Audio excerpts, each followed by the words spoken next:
Last week, I came across a wellness and self-care influencer promoting artificial intelligence in an Instagram post. Up to this point, their content consisted of messages about making healthy choices, eating right, and living a generally healthy lifestyle. Ever since I discovered this post, I can't stop thinking about the irony of a wellness influencer promoting AI. It's hard for me to recognize any part of AI that fits into a wellness space because of the way it's rotting our brains. Although it's advertised as a tool, AI is a symptom of a society that's pressured into prioritizing speed over quality. Most of the things the average person uses AI for are necessary.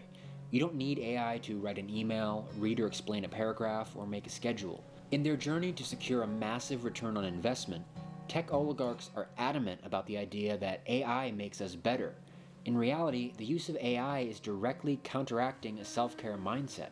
As much as you think you're getting more done in less time, you actually aren't doing anything.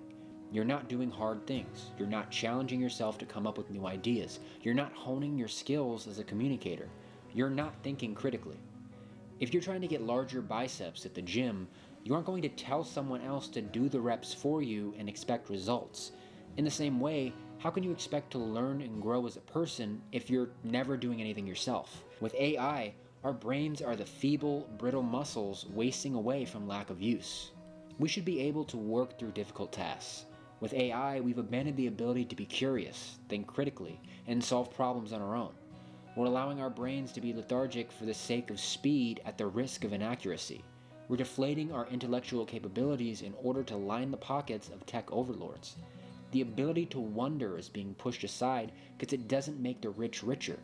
Learning new things and training your brain to do difficult tasks is the biggest return on investment that you can find. In the quest to avoid boring things, we're becoming boring human beings with no interests outside of consumption. With the popularity of wellness spaces online, more people need to acknowledge rejecting AI as a form of self-care. Focusing on maintaining brain health and expanding your intelligence should be something that's celebrated rather than looked down upon as an archaic idea. Being able to sit down and focus for an extended period of time is increasingly hard for the average person. Addiction to smartphones and tablets is too common. Boredom, which used to be a natural occurrence, is now remedied by scrolling the timeline. The time that previous generations would spend thinking and developing new ideas is now used to consume content on social media. One of the strangest parts of the rise of AI is the way that companies are creating spaces for AI where it's simply not needed.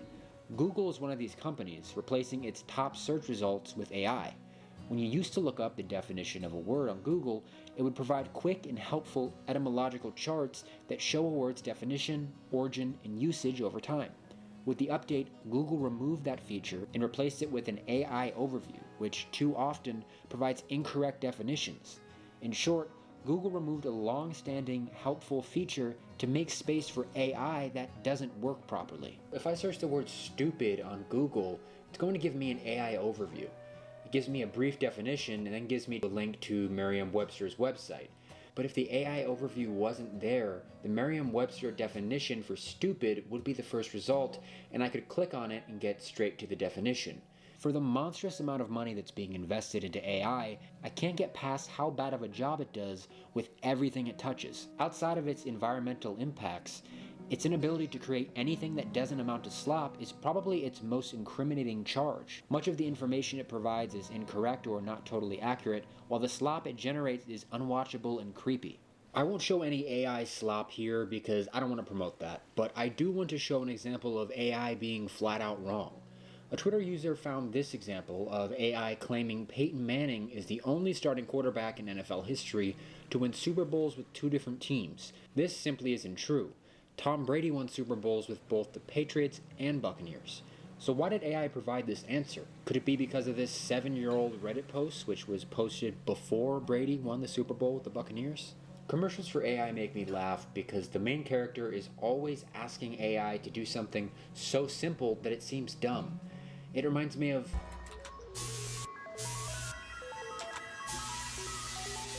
Google, show me this guy's balls, please. In a way, the promotion of AI reminds me of when the Nintendo Wii came out. I remember being so amazed by the fact that you could play tennis with motion controls. My young mind was under the impression that we're getting closer than ever to being put into the video game. Then my family got a Nintendo Wii and realized the motion gimmick was pointless and made it harder to play. Even Mario Kart Wii is more fun with a controller. The promotion of AI in mainstream media outlets is concerning but not surprising. Over and over again, we're bombarded with billionaires and billionaire-adjacent people speaking of AI's inevitability. AI is here, and so to fight it is to, in a sense, to fight something that is a battle that we will lose. The rise of artificial intelligence is the next industrial revolution.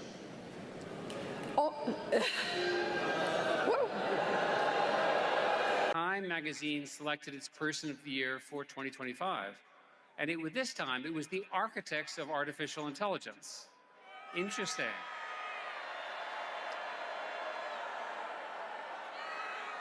It's hard to call what they're doing manufacturing consent rather than simply twisting the arm of the average person so they can destroy our towns and way of life through the construction of data centers. It's essential to remember that these are people with a vested interest in AI, driven by an abundance of greed that's a placeholder for empathy. Despite their efforts to make themselves relatable, we must not be fooled by the faux humanity and relatability of their marketing campaigns. It's essential that we don't give up physical or mental space to make room for AI just to satisfy billionaires who say they're just like you. No matter how many podcasts they go on or memes they post, they are not like you. If AI wrote this essay, it would end it with some corny line like, AI isn't just blank, it's blank. But I'm not AI, so I'm not going to end this essay like that. What I will say is that every visual in this video I recorded myself.